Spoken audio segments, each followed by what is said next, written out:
موذیان عجم، خبیثان عجم، منافقین، مشرکین عجم یہ کہتے ہیں کہ ابو بکر پہلا خلیفہ تھا، عمر بھی پہلا خلیفہ تھا، عثمان بھی خلیفہ تھا، معاویہ، لیکن یہ دنیا دار تھے۔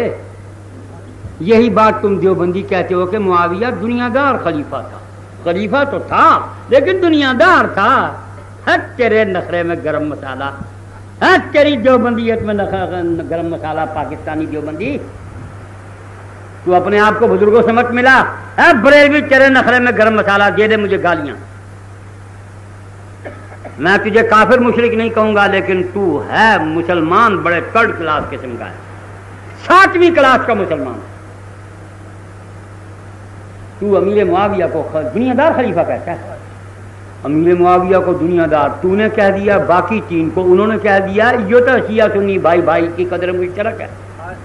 شیعہ سنی بھائی بھائی کی قدر مشترک یہ ہے کہ تو نے 55,000 صحابہ کی جس کی بیعت ہوئی، 55,000 صحابہ نے بیعت کی، امام حسن نے جس کو خلافت ہینڈ اوور کی اور وہ سال میں 2 مرتبہ دمشق جا کے مال لیا کرتے تھے، اس کو تو دنیا دار خلیفہ کہتا ہے۔ اور تیرے پیشرو ایرانی عجمی منافقین نے، مجرمین و مشرکین نے ابو بکر، عمر، عثمان کو دنیا دار خلیفہ کہا۔ یہ تمہاری قدر مشترک، اس لیے تم آپس میں بھائی بھائی، اور کوئی کمال نہیں ہے تم میں۔ اور جو دیوبندی بھی کہے گا وہ بھی انہی کا بھائی ہے۔ ہاں میں پہچانتا ہوں تمہیں اچھی طرح، خوب اچھی طرح جانتا پہچانتا ہوں، مانتا نہیں ہوں۔ تکلیف تمہیں یہ ہے، میں صحابہ کو مانتا ہوں، ان کے مقابلے میں میں کسی کو نہیں مانتا۔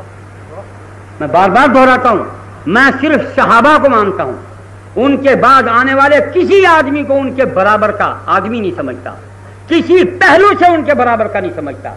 علم میں، تقوی میں، دیانت میں، اخلاص میں، بہادری میں، جرأت میں، شجاعت میں، اخلاص میں، وفا میں، ایثار میں، قربانی میں، کسی پہلو سے میں ان کے برابر کسی کو نہیں مانتا۔